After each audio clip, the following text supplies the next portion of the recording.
It's time. I know. After years of waiting, we may finally have an adaptation of his Dark Materials that's worth watching. Seriously, this one might actually be the real deal. They don't obey the rules. Doesn't mean I don't know them. The cast are all fans.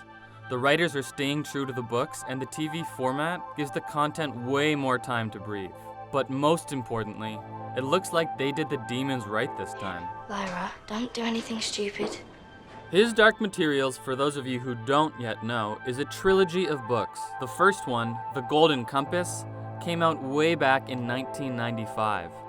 It was followed by two more, The Subtle Knife and The Amber Spyglass. If you haven't read them, you should. These are very good books.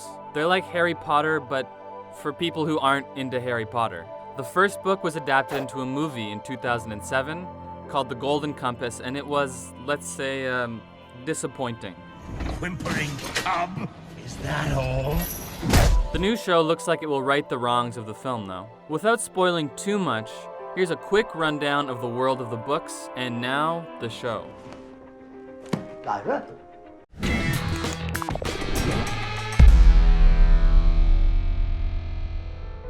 The world of his Dark Materials is actually a few different worlds, or as we say nowadays, a multiverse. In the main world where the main character, Lyra, starts off, there's a big bad organization called the Magisterium. Amen. Which is a stand-in for the Catholic Church. Almost all of the mythology of the series is based on Catholicism, and the plot, which we won't spoil, becomes pretty similar to the biblical story of the fall. The trilogy and the first book are both named for lines in John Milton's Paradise Lost, a 17th century book-length poem which tells the story of the fall of man. Here's a quote. "He took the golden compasses, prepared in God's eternal store to circumscribe this universe and all created things." As for the actual story, it starts off with Lyra Silverton.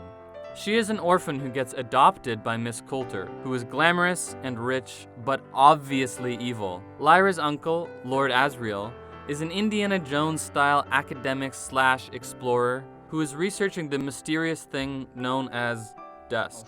Where does that light come from? But it isn't light. It's dust. What's dust? This is not the stuff on your bookshelf. It's an elementary particle that no one can really explain. However, in an interview, Ruth Wilson, who plays Mrs. Coulter, described it as basically sin. The big bosses of the Magisterium don't like Asriel, and they eventually exiled him to Svalbard, which is a real place in Norway that is very isolated and very, very cold. There's also a whole conspiracy about children being kidnapped by a secret organization called the Gobblers, and you can probably guess who's behind that. Lyra's job is to save her uncle and the kidnapped kids. But please know that it is illegal unless approved by the Magisterium. Lester Freeman from The Wire helps her on her quest by giving her a gizmo that looks like a golden compass. It's called the alethiometer, and it tells you the truth, but only if you're one of the chosen few with the ability to use it. Lyra does have the ability. She is the chosen one. Now, you may be wondering, what about all those animals? We won't sleep for a while. Well, they're called demons. Pronounced demon, but spelled with the Nordic AE letter.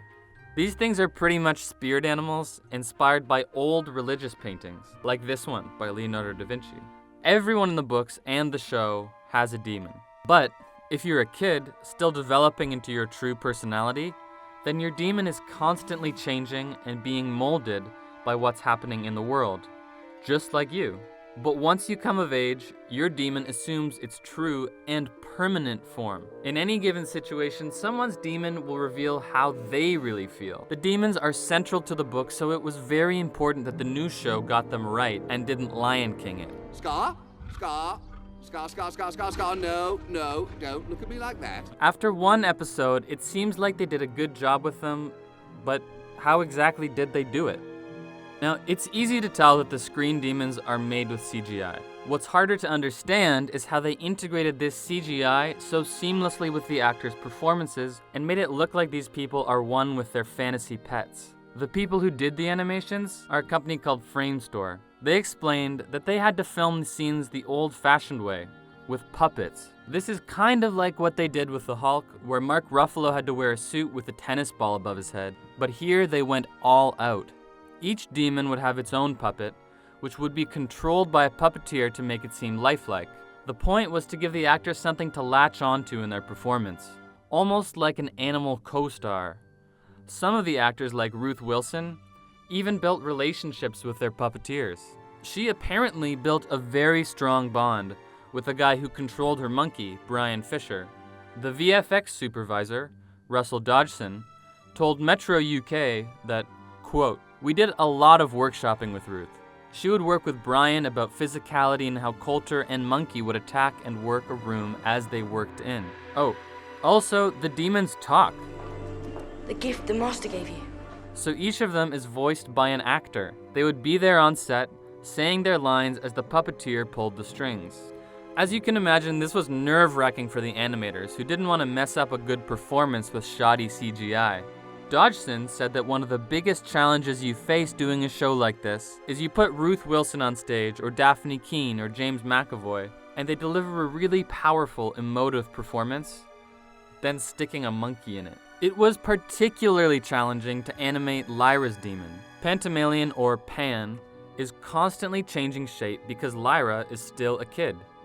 In the book, Pan takes more than 35 different forms. In the show, they had to dial back the amount of animals so that viewers could get acquainted with him in the shorter time span of TV. They still have about a dozen, but his final form is a pine marten, which is kinda like a weasel but more inclined to crash French soccer games. As Dodgson put it, we stripped Pan back and ended up focusing on a specific batch that offered us a nice range of movement and emotion, then started to assign different creatures for different moments. But these aren't the only characters or demons in the new show. In fact, the show's supporting cast is almost as deep as the LA Clippers bench. There's Manuel-Miranda, Broadway's prodigal son, who brought hip-hop to the stage in Hamilton and has been everyone's favorite theater kid ever since. He plays Lee Scoresby, the irreverent air cowboy who flies Lyra around in a high-tech steampunk balloon. Miranda has been a fan of the book for ages and apparently even based a song in his musical The Heights on a scene from the third Dark Materials book. His demon is an Arctic hare named Hester. James McAvoy, most recently of It Chapter 2, plays Lyra's uncle, the intrepid explorer Lord Asriel. McAvoy describes him as the most single-minded, self-possessed, ruthless person in this world. He gets very grand in his descriptions of the character, even saying that Asriel must be breaking the invisible chains that are holding humanity back. Asriel gets much more complex as the story goes on, and we don't want to give too much away here. Let's just say that his demon, a regal, ruthless snow leopard named Stel Maria, reveals a lot of his true nature. Apparently, McAvoy wasn't the first or even second choice for the role. He said, quote, "It was actually very last minute. I happened to be chatting to the casting director, who's a friend of mine, waxing lyrical about how much I love the books, and then they got let down by whoever else was doing it originally. He had already read the books, so when he was asked on a Friday to start the following Monday, he didn't even blink an eye." And what about the polar bear? That's Yorick Byrnison, or as Lee Scoresby calls him, York Burningson. Byrnison is from a race of Scandinavian polar bears called the Panzerbjorn, who wear armor and live on the Norwegian archipelago of Svalbard. They're similar to humans in two ways. One, they have the same higher order consciousness that apparently separates us from animals, and two, they have opposable thumbs, so they can do a lot more than break into your garbage can. But the bears differ from us bipeds in one very important way. Unlike us gullible humans, they're almost impossible to deceive. Before the events of the books and the show, Byrnison was the king of all the smart polar bears, but he was exiled after one fight went wrong. In a Panzerbjorn fight, the bears are so wise that one of them will always surrender when they realize they're outmatched. In this case though, Byrnison's opponent was drugged by another conniving bear, and to prevent his own death, Byrnison had to kill the other bear. He's also a friend of Lee Scoresby, and maybe more importantly, of Lyra, who eventually rides on his back. If you have read the books, there's probably only one question on your mind. Is the show faithful? This is usually a complicated question. When you're adapting a book into a movie, you've got around 2 hours in which to squeeze hundreds of pages worth of plot, emotion, and subtext. But in a TV show, you've got 8 whole hours. Most of the actors on the new show are loyal fans of the original book, so they've got a vested interest in not screwing this up. One of them, Manuel-Miranda, described how thankful he was that it's a TV show and not a movie. We have so much time to tell the story, and we get to dig so deep on all the characters you love and the world you love, and really expand in places and let the story breathe. These books are so rich, and we get to give attention to everything. It sounds like this one is in good hands. The first episode was great, but we're still nervous about the rest of the show. Do you think they'll keep it up?